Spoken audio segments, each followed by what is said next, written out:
Welcome back. And I'm not talking to you. I'm talking to Francesca, who is back. Francesca Fiorentini. Hey. How's it going? This is the. I'm okay. I'm good. I'm amazing. Let's just start off by doing something silly because it's a fantastic Monday. Hell effing yeah. So good to be back here. You know, I'm just excited to get away from being like a gas station for milk for my child and just, you know, talk about Nazis again. You know what I mean? Mm-hmm. Enough of the sort of like adorable little baby, like bling, bling, bling, so cute. No. Okay, baby, let's talk about Nazis, all right? I didn't know bling, bling was the sound that breastfeeding made. That's their eyes. Bling, bling, love you know me, what? feed me. I think you could do both. I think you should continue talking about Nazis while raising your child. To my baby, yeah. Yes, she needs to be warned. Anyway, yes, a lot has changed since last you were here. We had midterms, you had a human, and we got some runoffs coming up soon. Thanksgiving has gone by. It was a very eventful period that you took off. Yeah, I know, and yet, I feel like there's a little bit more light at the end of the tunnel. You know how there's no light at the end of the tunnel in this country? I feel like someone just kind of like, someone just sort of like axe picked a little bit of like there's a little sliver. Yeah. After the midterms, I'm feeling a little bit more hopeful. Cause like before the midterms, it was like, well, Marjorie Taylor Greene's gonna be Trump's running mate and Republicans are gonna sweep. And now it seemed that way. Now it's still bad. But yeah, it's good to be here again and throwing down with everybody. And I want to take this opportunity to remind y'all that I also have a podcast, a show that I stream live every Tuesday, 1 p.m. Pacific, 4 p.m. Eastern, called The Bituation Room. It's at Franny Fio on YouTube and Twitch. You guys should check it out. John's gonna be on later in the year. I mean, before the year ends. Like almost the Christmas episode, I think. I think we have to wear ugly Christmas sweaters to celebrate. I think I will. I have one actually. Well, anyway, we're glad to have you here, everyone. Definitely check out the Bituation Room. We're gonna dive into a lot of different topics here, and it's gonna be weird since you've been gone for so long. You know, it's weird. You took this time off, and like there was some good political news. Like the red wave didn't really materialize, and now it's looking more like Carrie Lake will be the VP pick. Maybe. I remember the last time I had a significant amount of time where I wasn't commenting on the news was when I was in the Arctic filming True North, and that was in the like fire and fury days of Trump and North Korea. So like when I went onto this like sailing vessel and like went off for weeks and couldn't contact anyone, like in the back of my mind I was thinking possibility that we get nuked during that time, and I only find out about it a week and a half later. So thankfully this period went better. You're like, I'm gonna be the last man on earth. What shall I do? I'll grow a beard now and I'll be beard guy. That's point number one. You did great, John. Thank you. Anyway, we do have a lot that we're gonna be talking about today, and we're gonna be jumping into it in just a second. So in advance of that, please hit the like button and share the stream so that people know that we're live. And more importantly, that Francesca Fiorentini is alive right now. Barely. And if you wanna send us any comments, tweets, super chats, I see a lot of Francesca emojis in the chat. We will respond as we go. But with all that said, Francesca, are you ready to start the show? I mean, honestly, I have to because like she's due for a feeding very soon. So we're gonna try to rush this thing. We're gonna speed run the news. Okay? Yeah, please. 10 seconds, go. Let's do it. Most people spent the Thanksgiving holiday with family and friends, or maybe Nazis. I don't know what you chose to do, but Donald Trump over there, he had a weird holiday. He had Kanye West over for dinner, and he had this guy, Nick Fuentes, who seems to exist only to make modern day Nazis look as ridiculous and ineffable as possible. But anyway, as a result of that dinner, he's now embroiled in what his team is calling an effing nightmare. Which, look, you know, aides for politicians can freak out about scandals. It takes a special sort of scandal to make Trump's team worried. I mean, every day for him is something ridiculous. But no, he's already distancing himself from Kanye West and Nick Fuentes for that pre-Thanksgiving dinner, saying he didn't know the identity of the far-right activist who was brought along with the rapper, but we're gonna have some little fact checks on that. But anyway, he said on Truth Social, this past week, Kanye West called me to have dinner at Mar-a-Lago. Shortly thereafter, he unexpectedly showed up with 3 of his friends whom I knew nothing about. Which, first of all, like, it's just as weird as all of this is from the point of view of Donald Trump. What is Kanye West's life? Like, it is the day or two leading up to Thanksgiving. He ostensibly has friends. He must have family. No, he's totally free to just jet down to a dinner they're saying he wasn't invited to, hanging out with a person who despises black people more than anyone in the world. And that's what his holidays are. So like, we're gonna get to more of Trump's denial of all of this because he's trying to do some damage control for once. But just what has become of Kanye West? What a sad, like him and Elon Musk are really doing a lot of work every day to make sure that we know that having enough money is good, but having lots of money isn't necessarily all it's cracked up to be. What do you think, Francesca? It's enough money to go to therapy on, something that so many people in this country struggle with. So many people's healthcare plans don't include mental health care. You can't find a therapist. You gotta wait for months and months and months. No, these billionaires will not go to therapy. They just want to rage tweet through every single blunder, every single foot and mouth moment, every single incredibly anti-Semitic, I don't know, just like hill they want to die on, which is basically what Kanye has been doing lately. I want to know though, like, what did they eat at this Thanksgiving dinner? You know what I'm saying? And like, were we doing mashed potatoes and yams, both together? Who cooked? Why did no one bring a blanket full of smallpox to kill the other and honor the very first Thanksgiving? You know what I'm saying? Just like these are the questions that run through someone's mind. The one thing you can say though is this was obviously not really a politically awkward Thanksgiving because for the first time the whole family all agrees that, I don't know, immigrants bring disease or something. like, right? There wasn't any political disagreement, or was there? Yeah, it's so weird when like everyone around the country is arguing like in favor of Trump, but at Trump's Thanksgiving, he's the kind of reasonable one in comparison to the people who've party crashed his There party. Goes my crazy cousin Kanye's coming over. By the way, like, what do you mean unexpectedly showed up at Mar-a-Lago? Looks like the door not locked. Like, this is a former president of the United States. He has security. Like, he has his own private security. Mar-a-Lago as a club has security. There's like, I'm assuming they get some sort of lingering security from having been president, but just anyone can walk in. John, we've seen this happen multiple times. I'm sorry. Like, that's like the layer on top of the fact that he had all those private documents is that multiple times people have breached Mar-a-Lago very easily. My guess is this was not planned. I'm gonna say they ordered out from like an Applebee's or what's a good, like what serves like a good Thanksgiving, like a Cracker Barrel. Yes, they ordered from a Cracker Barrel, extra gravy, all that. Like, this was not planned. This was like, I'm headed over, and of course he knew who was gonna be there. Well, I don't know. I honestly, at this point, it kind of seems like Trump is the least bad of this group, but I wanna maybe challenge that as we go forward. Trump is still trying to explain why it is that he had this ridiculous dinner with Kanye West and someone even more anti-Semitic than Kanye West.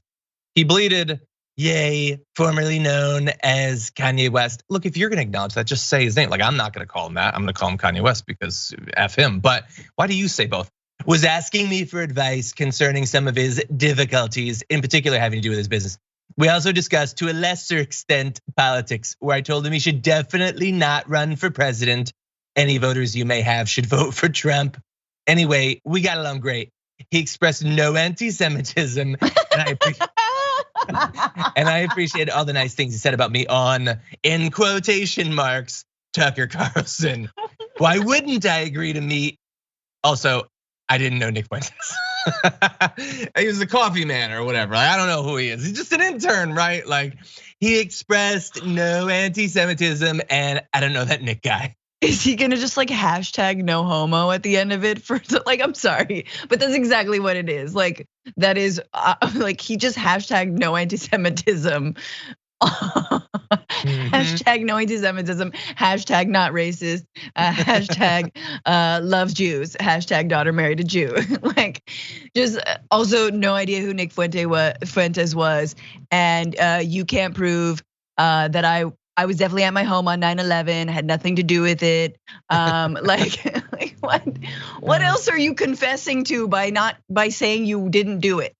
So good. Can we just say that I just have to appreciate the bleats are so much better than the tweets. I feel like he's really hit his stride, just sort of in the diction and the eloquence. Very eloquent. Well, we can't say whether he knew who Nick Fuentes was, but we do know a little bit about their interactions. A source familiar with the dinner conversation told Axios that Trump, quote, seemed very taken with Fuentes, impressed that the 24-year-old was able to rattle off statistics and recall speeches dating back to his 2016 campaign. It wasn't that long ago, geez. Anyway, paraphrasing the conversation, the source said Fuentes told the president he preferred him to be authentic. And what do you think he means when he says authentic? And that Trump seemed scripted and unlike himself during his recent 2024 campaign announcement speech. Trump responded, "You like it better when I just speak off the cuff," the source said. Fuentes replied that he did, calling Trump an amazing president when he was unrestrained. Oof. There was a lot of fawning back and forth. Trump at one point said, "I really like this guy. He gets me." By the way, I'm not playing Kanye West's video about what happened at the thing, but he basically confirmed that that's how the conversation went down. And like, I'm not interested in showing you a bunch of Nick Fuentes or whatever. The dude barely has an audience. He doesn't deserve a bigger audience. But just to give you an idea of who he is, on October 17th, Right Wing Watch quoted him as going on a rant against Jewish people, telling them to get the F out of America. You serve the devil. You serve Satan. I on your Talmud, the holy book of that faith. And this is like he loves screaming the N-word on his show. He talks constantly about how black people commit all of the crimes. They're all illiterate. Like he absolutely despises black people. Honestly, Candace Owens seems like a reasonable friend now for Kanye to have in comparison to this guy. I don't get any of it. I don't know how much I care to get any of it, but I will say that Trump's presidential bid is off to a great start. Also, Nick Fuentes, if he gets within 5 feet of a vagina, he goes into anaphylactic shock. Yep. So that also happens. Concept of it. Yep. He is allergic to women.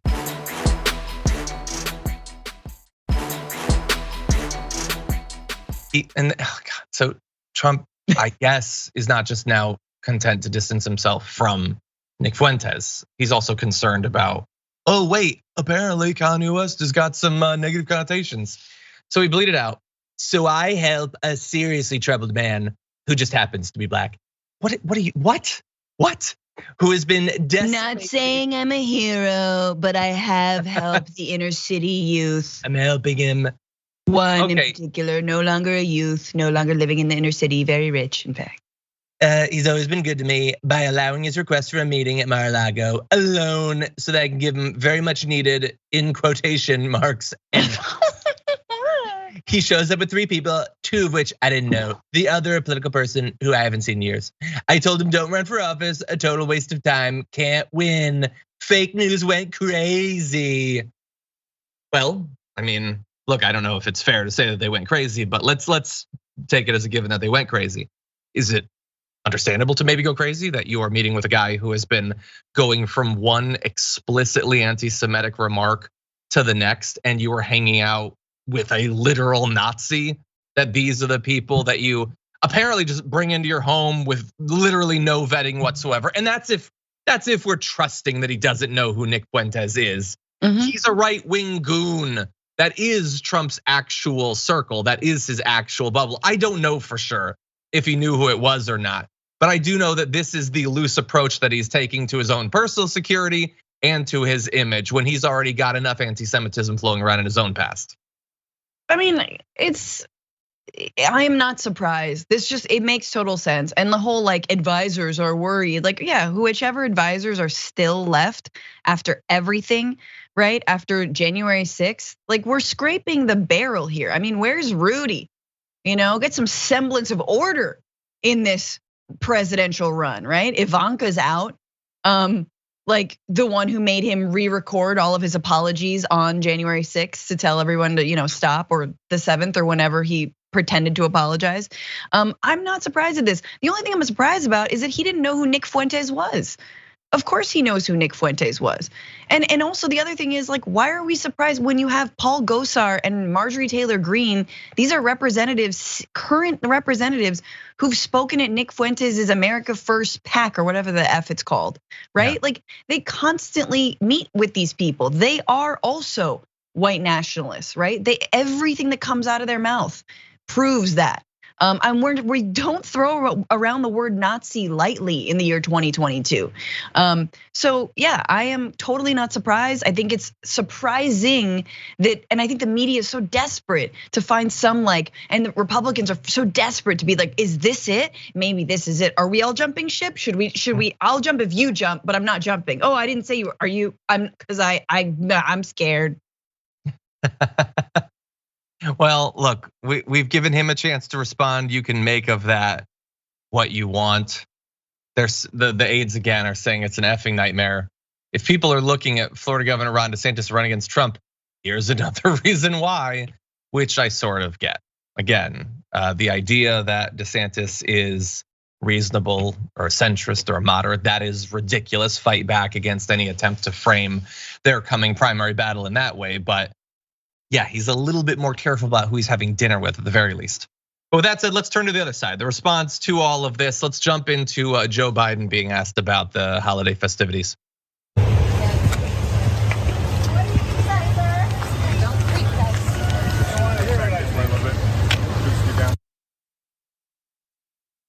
Yeah, it's a little bit hard to actually hear that, but he's asked about the thing and he says, you don't wanna know what I think about it, which is a sufficiently dark brain in response to that. He's gonna let Trump just stew in the situation that he's created for himself. He doesn't need to jump into it, but others are. So Debbie Wasserman Schultz put out a statement saying Republicans who continue to remain silent become complicit in legitimizing bigotry and hate when the leader of their own party mainstreams fringe white nationalists and anti-Semites.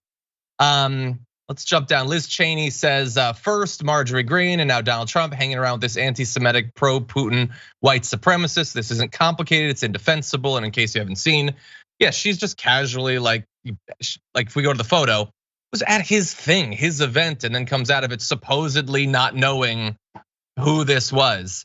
What I will say, and I don't know if maybe this is like not what you expected my response to be. Like I see that in the news, a lot of people are really freaking out about this.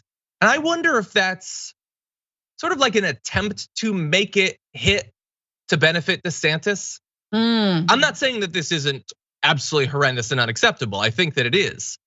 But, in comparison to there are so many things Trump has done that I don't even remember anymore that I'm sure were just as unacceptable and insane and anti-Semitic and all of that as this. So I feel like with the media being like, oh God, this is gonna hit him and his aides flailing and everything, like that to me just feels like an attempt to make it hit Trump harder than our own history has given us any reason to believe it's likely to. Why would his base really care about this in comparison to a million other things that he's done? I mean, I'm gonna go a little further. I think that, look, having a dinner with Kanye West at this point in time where, when he's got a lot of heat on him for obvious reasons, and we know which reasons those are. You have Nick Fuentes, you have a dinner with him. What it says is that the right never, ever, ever gets to say that any Democrat or any progressive or anyone who dares criticize Israel and Israeli war crimes ever gets to say that that person is anti-Semitic. Why? Because Democrats and the left and progressives are not the ones cozying up with open anti-Semites. We're not talking about a cabal that runs stuff. We're not talking about how supposedly Jews run X, Y, or Z industry. That's never been anything that we talk about, right? And yet, not just Republicans, but centrists consistently say that no, because the left has critiques of Israel, we're anti-Semitic. We have to drop that whole cloth. And I'm not just talking about Republicans like Kevin McCarthy, who say that Ilhan Omar, should be taken off of the Foreign Relations Committee because of her stance around or speaking out around Palestinian human rights, whatever it is. I'm not talking about that. I'm talking about even outgoing Speaker of the House, Nancy Pelosi, right? I'm talking about folks who smell the whiff of critique of pro-Israel organizations that have thrown tons of money against progressives and suddenly say you're anti-Semitic. So I'm sorry, and it is a call out to all of us, but it is especially a call out to who do you stand with? Who do we stand with? Who are the real anti-Semites in our political stew that we've got here? We understand and we know who they are, and progressive Jewish organizations also understand that, and they've been leading the way on this. So once again, it just underscores what we've always known about the right in this country. Yeah, and it's sick that so many people want to draw parallels between like, hey, maybe we should rethink the military aid we're giving to a specific country's government with Jews serve Satan. They should be barred from America. These are not the same thing. Nope. And the people doing the both sidesing know that, but it's convenient to lump those two groups together to make rational policy-based criticisms seem completely unacceptable. Anyway, we'll see. I don't see why this would have any long-term impact on Trump. Again, like I don't know that Trump will end up winning the primary if it's contested, but if he doesn't, I don't think it's gonna be because of this. It'll be the accrued weight of a million things like this, perhaps. Yes. Anyway, for now, we're gonna take our first break. When we come back, we gotta remember that in like less than week and a half now, we've got the runoff. So we're gonna touch base with Raphael Warnock's race against Herschel Walker after this.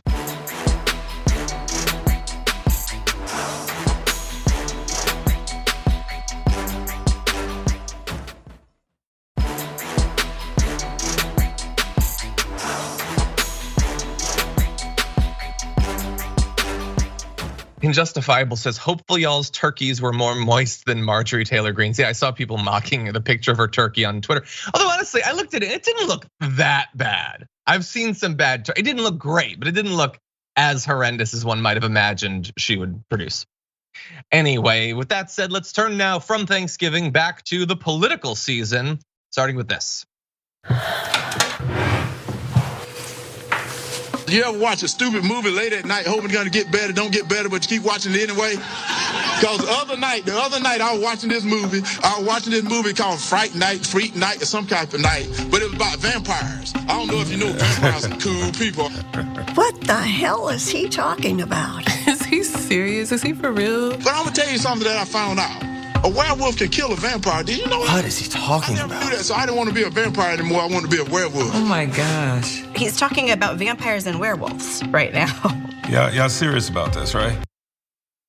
Yeah, it's serious. Herschel Walker is dead serious. This is what his candidacy is. And credit to the campaign of Raphael Warnock for coming up with a pretty original way to deal with Herschel Walker. Just play his insane quotes, have people respond to them as each and every one of us has in real time the first time we watched it.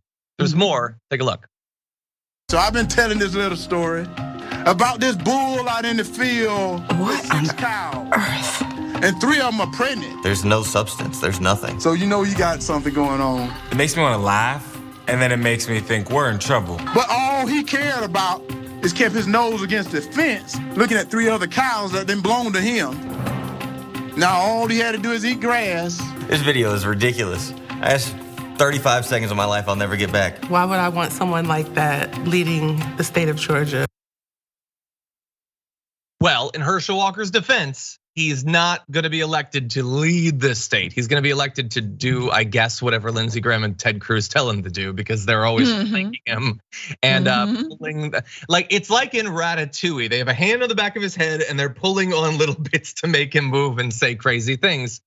But anyway, the amazing thing for me, Francesca, is you have lots of reasonable people watching that, and we'll have a little bit more for you in just a bit. But then there's people in the audience at his rallies and they hear that stuff and they think, yeah, no, this dude gets it. He should have political authority over important matters. What do you think? So in Herschel Walker's defense, here's what I will say. I want to laugh at this. I want my time back. I can't believe we're electing this. Herschel Walker didn't start that movement. Donald Trump started that movement. I mean, it arguably started even before, but Donald Trump is the perfection of Herschel Walker, but he is also a rich white guy, right? Who ostensibly is being told what to do by himself. And obviously at some point Vladimir Putin, but not anymore. But you know what I'm saying? Like Herschel Walker is much more of a puppet than Donald Trump, but they speak exactly the same. When I hear Herschel Walker speak, everyone's like, oh, he sounds really dumb. No, he sounds Trumpian. He's going off on a random ass tangent. He might as well be talking about hairspray and how, hair dryers don't work anymore. He could be talking about flushing toilets. He could be talking about wind turbines. It doesn't matter. It's so Trumpian. And that stuff works, right? It's a fine line between a bad stand-up set, a hack stand-up set, and a politician, a Republican politician these days. And that's exactly what Herschel is doing. It's the Trump playbook. And so I want to be very aware that the reason I think a lot of us treat him a little differently is because he isn't a rich white guy, right? He's a black football star who is also, yes, of course, being completely marionetted into this race by the Republican Party, by Lindsey Graham and by Ted Cruz and others. Even though, you've got McConnell who's like, I don't know, the quality of our candidates isn't very good. But so I guess I'm like, I of course would never vote for that. And I would never vote for him. I don't understand. I think a lot of people in Georgia wouldn't. But then, man, that's the appeal. Just talk and talk and talk. And may I say, it also kind of sounds Biden-esque, right? What about the whole, oh gosh, now I'm forgetting. What is his name? What's the dude he got in a fight? Corn Pop. Corn Pop is a cool person. Did you know that a werewolf can kill a corn pop? So I didn't want to be a corn pop anymore. I want to be a werewolf. If I was something, would I want to be a corn pop? What's greater than corn pop eats werewolf, werewolf eats vampire? Yeah, it is kind of a combination of Trump and Biden, weirdly enough. Yes. But look, I know that a lot of people see these speeches by Herschel Walker and they think, my God, there's barely a brain left there. But I think that this is actually a testament to the durability and strength, not of the human spirit, but of the human skull. Because if I had been hit in the head as many times as Herschel Walker, I probably wouldn't have summarized the movie even as well as he did. So I don't know, there's a measure of personal strength there. Anyway, there is actually more to that ad and it's just awesome. So let's run the last bit of that. Good air decided to float over to China, bad air. Unbelievable. So when China gets all good air, their bad air gotta move. It's all the same air. Not only does it make no sense, I don't even understand what he thinks he's saying. So it moves over to our good air spaces. And now we gotta clean that back up. I sit and watch these on Twitter and I'm like, what the heck is this guy talking about? Literally, what is he talking about? He's completely unqualified for this really, really serious job. No one's watching this and being like, oh man, that guy's got it together. And sometimes I read through the comments because I'm like, is anybody actually understanding, or are we just sitting here wasting time? It is embarrassing. Let's call it what it is. It is embarrassing. They just care about getting a yes man, somebody that had just punched the button. I think it's a risk to me and millions of Georgians to put this man in a position of power. Let's call it what it is. This is embarrassing as hell. At all. I mean, well,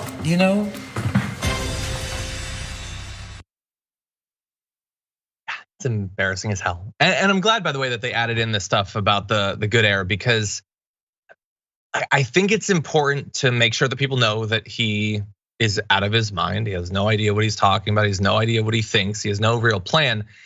But there's almost maybe a danger there to making the narrative of Herschel Walker out that he's a buffoon, because while he is a buffoon, when he talks about the bad air, it reminds you, oh, he's not just talking about vampires. He's going to be voting yay or nay on climate change legislation.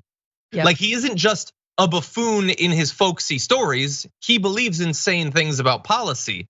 And even then, there's also he's held guns to multiple people's head side of him. At a certain point, the buffoon thing might be like a nice suit of armor against. No, this guy has wanted to murder people at multiple times in his life. He's a dangerous person who's abused family members. Like, yes, he's a buffoon and he talks about insane things, bulls hopping over fences. He also beats his domestic partners and has threatened to murder them, threatened to kill himself to get people to have abortions. Like, in a way, the buffoonery is better than the actual horror of who he is. Sure, and that doesn't play in the Republican base anymore, right? They don't care. It doesn't matter. You can have as many allegations against you. You can be like accused of a bunch of stuff. They love it. They love criming, especially against your own family. That's excellent. Hell yeah, Trump, grab him by the, like, let's do it. So, but I think that more than that, I think when Warnock really shone, and I wasn't on air when actually the debate happened, but I think when he really shone against Walker was pointing out that Walker will just enact a corporatist agenda of the GOP, that he is just a puppet for the GOP, that he doesn't actually have policy positions. He does believe in handing more and more money from the wealthy, from the poor already, from the poor to the wealthy, right? This upward funneling, right? And like exploiting the working class even more. I think that's what he has to hammer on, and I think that's where he's gonna shine. And also the fact that he's a straight up liar. See, I think there's one thing to say, okay, so did you or didn't you do, like pay for an abortion? But then the lying about it, right? That I think is where you can also get people, maybe the base that's already going to vote for him. Last thing I'll say is, I watched that ad. I think it's a strategic ad. I think it's a good ad. And then you imagine all of the, like, honestly, rich white Georgians who are like, no, I like him. I like him because, he loves Trump and he's Trumpian to me. He's gonna do exactly what Trump will do. And he's gonna give me more tax breaks, me and my companies more tax breaks. Yeah. And he'll basically just go along with the Republican Party. And that's what we need. Yay. Well, there's evidence that that's actually the case. If we jump ahead to graphic 5. In the most recent poll, Raphael Warnock has a lead in the runoff by 4 points. It's mainly made up by the fact that he has a 24-point margin in younger voters. And by younger, I mean 18 to 49. He's got a huge lead there. Herschel Walker is ahead by 9 points among voters 50 and older. Yeah. Like, it's not just that there are some older voters who want to support him. They like actively support him more than Raphael Warnock. That is absolute madness. And there was a couple different explanations for why they could come to that conclusion. None of them are good. None of them say anything good about that individual, the base itself, or about the state of the Republican Party. It's all really bad.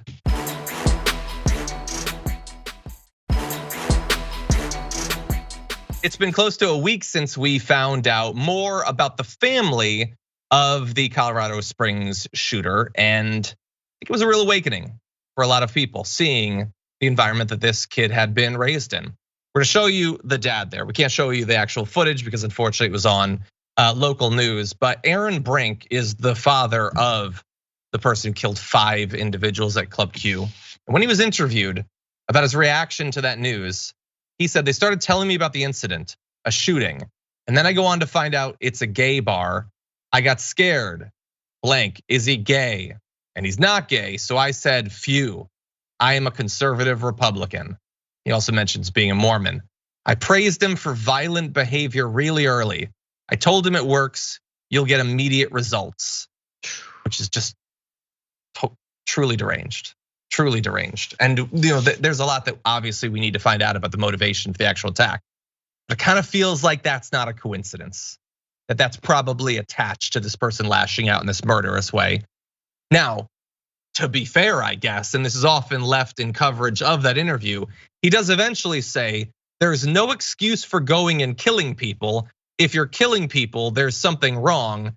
It's not the answer. And he went on to say, I'm so sorry for your loss, for whatever that's worth. But everything else that has been quoted, he did say that he appeared more concerned with the possibility of that his murderous son might have a certain orientation rather than the fact that he just killed people, and wanted to make sure that the interviewer knew that he was the one who encouraged them to lash out with violence to achieve their ends. So Look, I know it's been a good number of days. We don't normally cover news after this period, Francesca, but it's just too much. Felt like we had to say something. What do you think? I mean, I watched the video, and if you guys have, the dad is not well. Like, he is absolutely not well, both mentally and politically, right? And it is a fine line between the Republican ideology and an ideology of hate, an ideology of I'm glad my son isn't gay, and mental illness, right? Like, racism is also a form of mental illness. It could be argued. It also is just a disgusting ideology that people walk into completely sober and lucid. This guy, I don't think was and is not. And so watching him speak and then knowing a little bit about the parents, meaning not just him, but his wife, the mother of the shooter, you're like, yeah, man.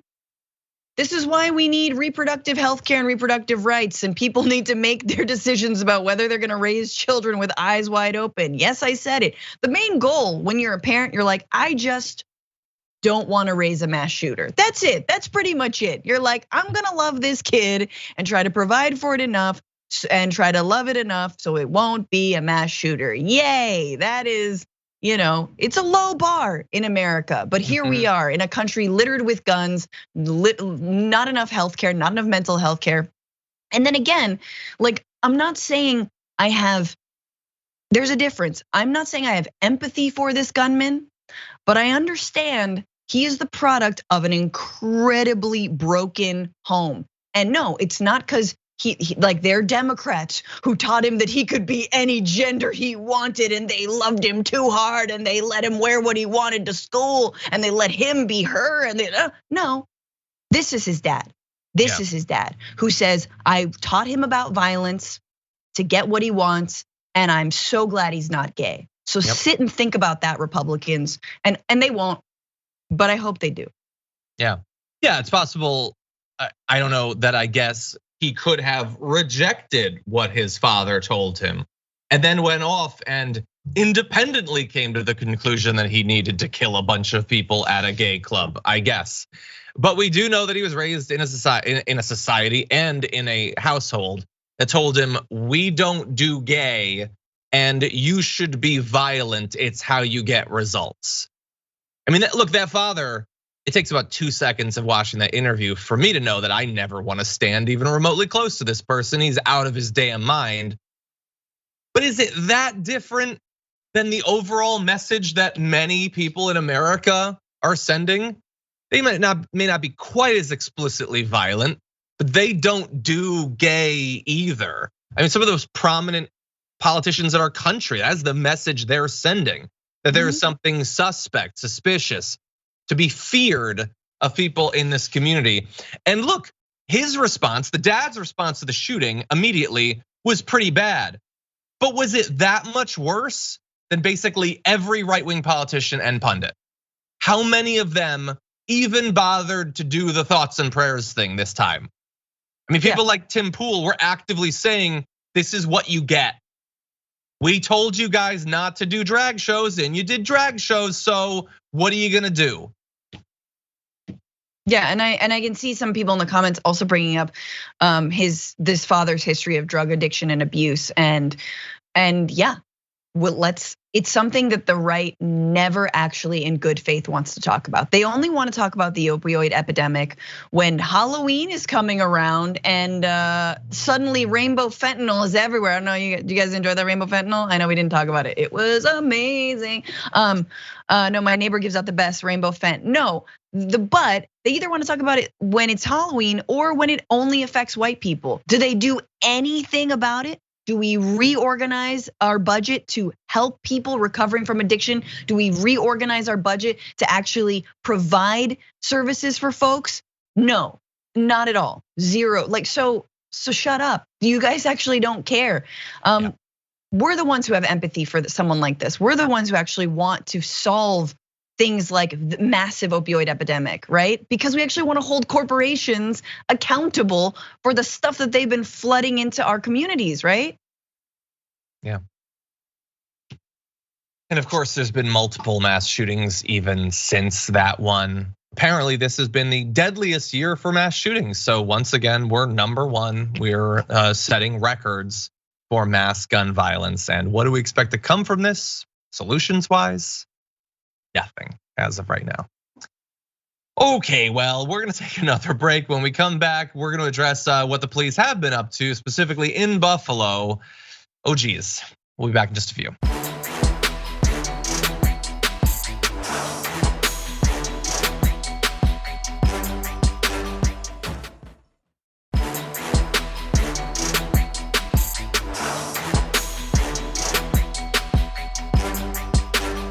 Okay, let's jump right into it because time is a-wasting. A police department in Buffalo is facing a $15 million lawsuit after 3 black employees at the department say that one of the captains went on racist rants against black males. And in those rants covered pretty much all of the sort of stereotypes and slurs that you'd expect. But first, the lawsuit is coming from 2 veteran officers, Brandon Hawkins, Caitlin Bolden, along with Erica Seymour, a mental health clinician with the department. They allege that police captain Amber Bayer allegedly went on a tirade of prejudicial and racist comments in front of a room of officers and clinicians. So apparently felt very comfortable doing this very much in public. So here's an example of some of the things that happened. Back on May 2nd, an officer apparently showed Bayer a viral video of an incident where 2 white officers in a different jurisdiction pulled over a black officer. After watching the video, she went on a 20-minute rant, which would be long even for Cenk. Geez. In that, she said that black men cheat on their wives more than white men. And if you're wondering what that has to do with the video she just watched, oh, she just had to say it.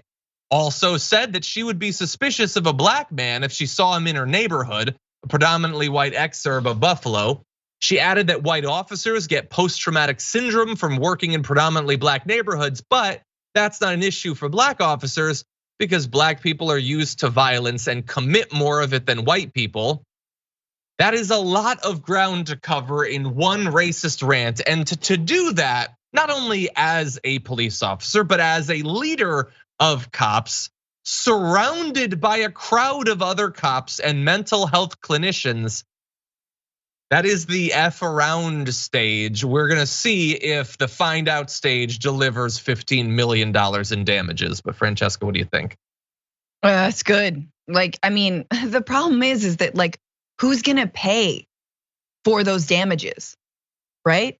Yeah. Is the city of Buffalo going to pay, right? This is a city that not so long ago suffered a mass shooting at the hands of a racist in a store predominantly frequented by black, black patrons, right? Patrons, yeah. Like, it just, and then this is their police. So like when you're in top supermarket, there's a mass shooting, you make a phone call to the police, this is who you're calling. You're calling the very people who protect you harbor the same racist ideologies that mass shooter had. Yeah. So this is when people say, don't call the police, defund the police. Number one, understand that understand who might be calling them, right? Understand that for black Americans in this country, calling the police, it only endangers yourself further, right? Because you understand that they harbor these kinds of beliefs. Yeah.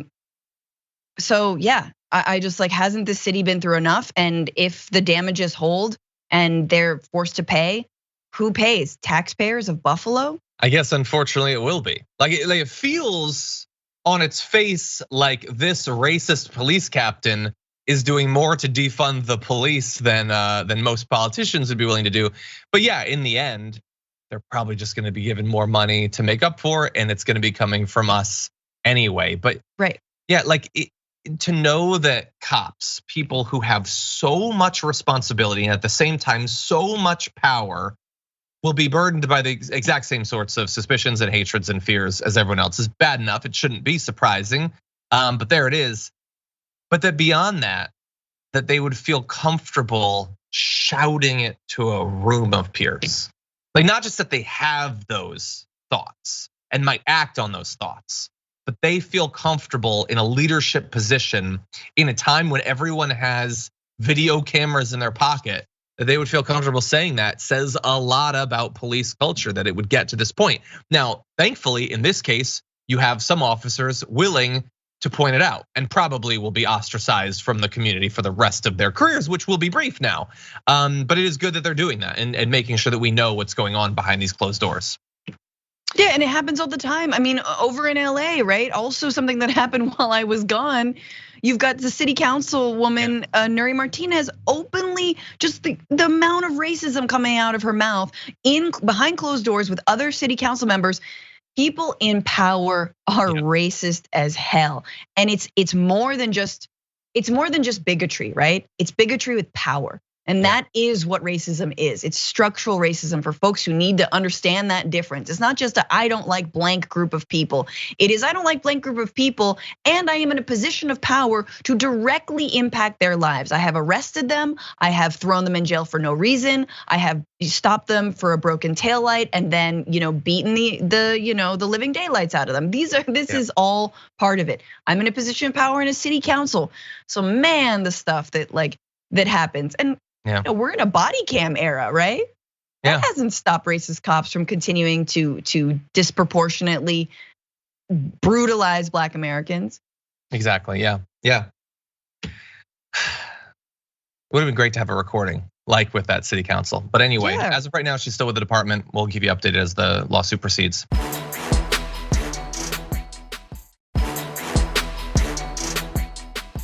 Unfortunately, we're running very low on time. So, it's difficult enough traveling in the Thanksgiving season without coming across a menace. And that's what we've got for you now.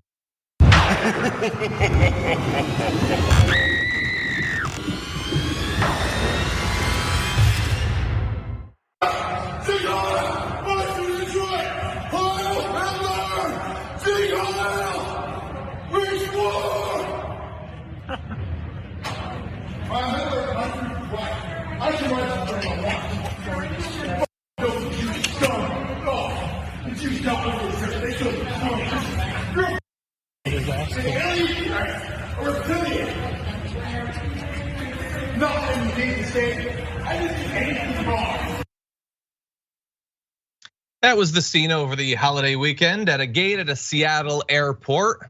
An individual who's since been identified as Nicholas Letney, quickly arrested, thankfully, for yelling racist doesn't really seem to cover it remarks while waiting for an American Airlines flight to Dallas to board.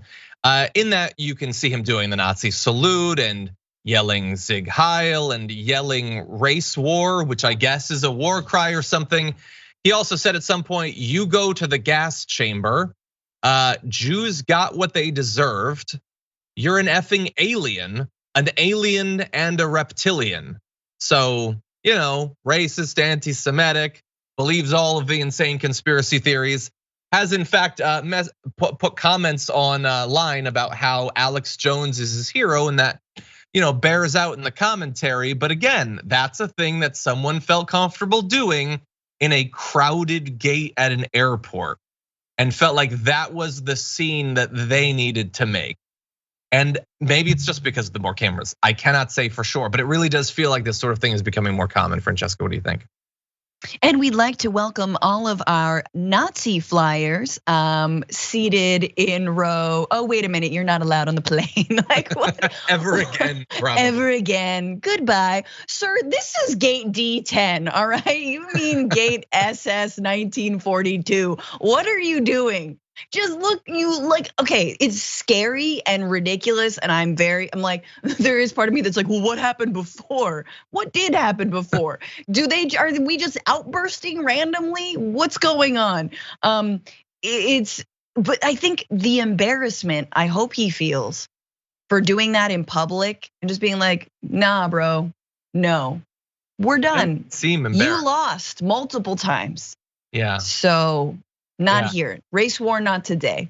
That's the superior race right there. Just yep. Having a hissy fit in front of a bunch of people who will eventually transition to pitying him after briefly probably being terrified that he was about to blow up the gate. So that's the scary part of this. But anyway, thankfully he was arrested. May God have mercy on all of our souls. Anyway, that is unfortunately all the time we have for the first hour of the show, but the aftermath is coming up. We've got more Francesca. We've got more insane news. Don't go anywhere. We'll be right back.